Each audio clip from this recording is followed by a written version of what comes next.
Good morning class fourth. बच्चे अपनी हिंदी व्याकरण की पुस्तक निकालिए और उसमें निकालिए पेज नंबर 7। तो पेज नंबर 7 में हमने वर्ण विचार पढ़े थे। तो हमने वर्ण की परिभाषा पढ़ी थी कि भाषा की वे छोटी सी छोटी ध्वनि जिसके और टुकड़े न किए जा सके वर्ण कहलाते हैं। वर्णमाला किसे कहते हैं? किसी भी भाषा के निश्चित क्रम में लिखे गए वर्णों के व्यवस्थित समूह को वर्णमाला कहते हैं। अब वर्ण के भेद, वर्ण के दो भेद हमने पढ़े थे, स्वर और व्यंजन।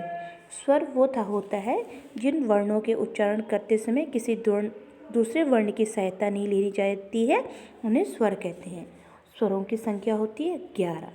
देखो, स्वर के फिर क्या है, 3 भेद होते हैं, ह्रस्व स्वर, दीर्घ स्वर और प्लप्त स्वर।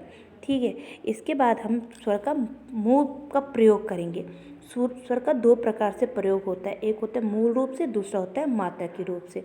अब यहाँ पे आपके पास एक चार्ट बन रखा है, उसमें आप देखेंगे कि क्या है, तो इसके दोनों रूप हैं, मूल रूप में भी और ये मात्रा के रूप में भी। तो स्वरों के निश्चित चिन्ह किए गए चिन्हों को मात्रा कहते हैं। स्वर के लिए जो चिन्ह दिए गए थे उन्हें मात्रा कहते हैं। तो देखो यहाँ पे लिखा क्या, आपके स्वर। स्वर आपको पता है, स्वर आपके 11 होते हैं, अ, आ, ई, उ, ए, ओ, री, ए, आई, ओ, आओ। ठीक है, यहाँ मात्रा यानी कि हम किस स्वर पे कौन सी मात्रा लगाते हैं। ठीक है, अब मूल रूप में से क्या कैसे बोलते हैं और मात्रा के रूप में से इसे कैसे बोलते हैं।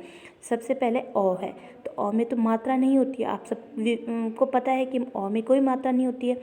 मूल रूप में क्या होगा, मूल रूप में हमने लिख दिया यहाँ पे अ से अखरोट। ठीक है, और मात्रा के रूप में हमने बोला कल, क सिंपल, क के बाद अ, ल, अ, यहाँ पे कोई मात्रा नहीं है। ठीक है, कल। फिर है आ में आपको पता है इस प्रकार से मात्रा होती है, एक डंडा होता है पीछे से, तो आकाश, आ से आकाश। ठीक है, मात्रा के रूप में क धन आ, ल, अ यानी कि काल। ठीक है, छोटी ई में इस प्रकार से मात्रा होती है, तो ई, म, ली। मूल रूप में इस मात्रा के रूप में हो जाएगा किला। तो इस प्रकार से ये पूरा चार्ट बनेगा आपको। तो ये चार्ट आपको अपनी कॉपी में भी बनाना है, कॉपी में हम बाद में लिखेंगे, पहले हम पढ़ लेते हैं और चीज़ें भी। जैसे रॉ का प्रयोग, रॉ का प्रयोग किस प्रकार से होता है बच्चा? रॉ के साथ उ या ऊ की मात्रा उसके नीचे नहीं अपितु रॉ के बीच में लगाई जाती है। पता है ना, जैसे हमने लिखा रॉ, ये ऊ की मात्रा ऐसे, ठीक है ना, रॉ। ठीक है, ऐसी मात्रा होती है हमारी। तो जब देखो किस प्रकार से आपको समझाया जाता है, रॉ, उ, छोटा ऊ, प, अ, य, आ, देखिए रुपया। ठीक है, रू, धन बड़ा ऊ, प, अ, रू। तो किसकी मात्रा है? दोनों की, उ बड़े ओ की, तो बीच में, नीचे न लगा के बीच में लगाई जाती है। जब रॉ से पहले कोई वर्ण के बिना होता है तो रॉ उस वर्ण के नीचे लग जाता है।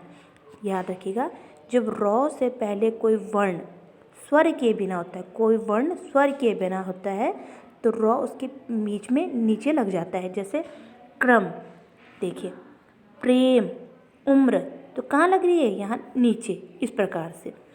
जब रॉ किसी वर्ण के नीचे इस रूप में होता है, इस रूप में, ये देखिए इस रूप में होता है, तो ऐसे लिखते हैं, जैसे ट्रेन, ट्रक, ड्रैगन, ड्रामा। कहाँ दिख रहा है आपको? रॉ नीचे दिख रहा है।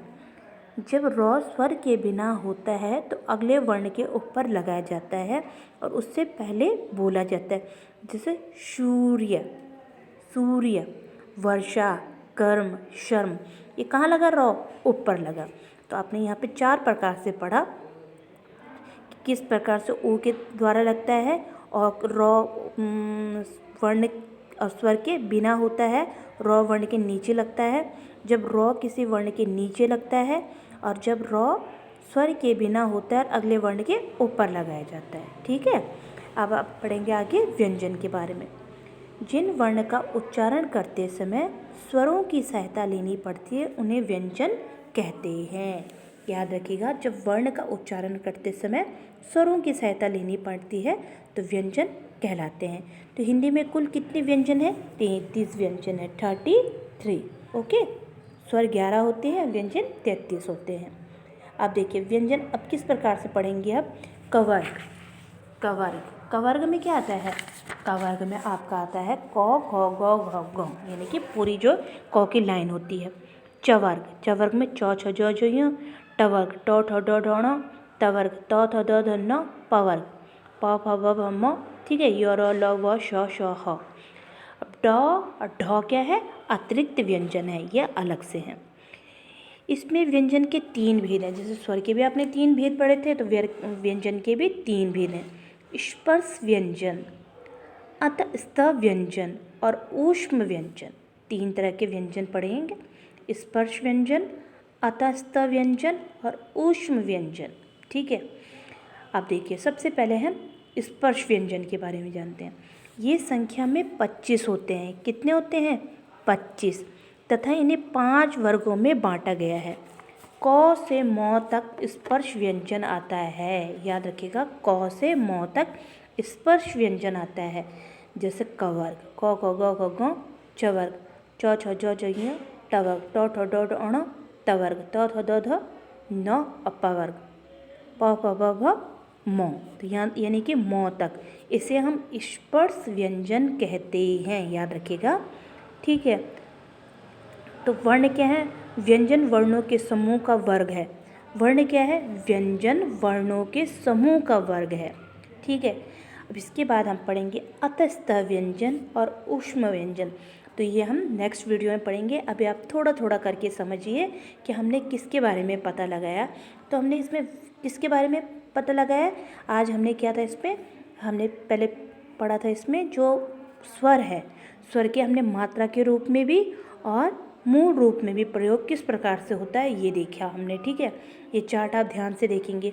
उसके बाद हमने रॉ देखिए, रॉ के 4 प्रकार से प्रयोग होते हैं। व्यंजन हमने पढ़ा, व्यंजन क्या होता है? जिन वर्णों का उच्चारण करते समय स्वरों की सहायता लेनी पड़ती है उन्हें व्यंजन कहते हैं।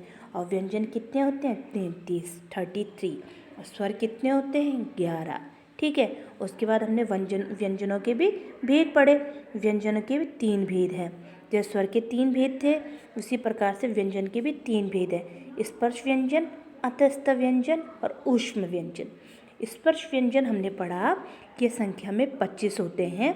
इन्हें 5 वर्गों में बांटा गया है और क से म तक, याद रखिएगा, क से म तक स्पर्श व्यंजन होते हैं, ठीक है। इतना ही आप ध्यान दीजिए। इसके बाद वाला हम नेक्स्ट वीडियो में पढ़ेंगे, तो आप इतना ध्यान से पढ़िएगा।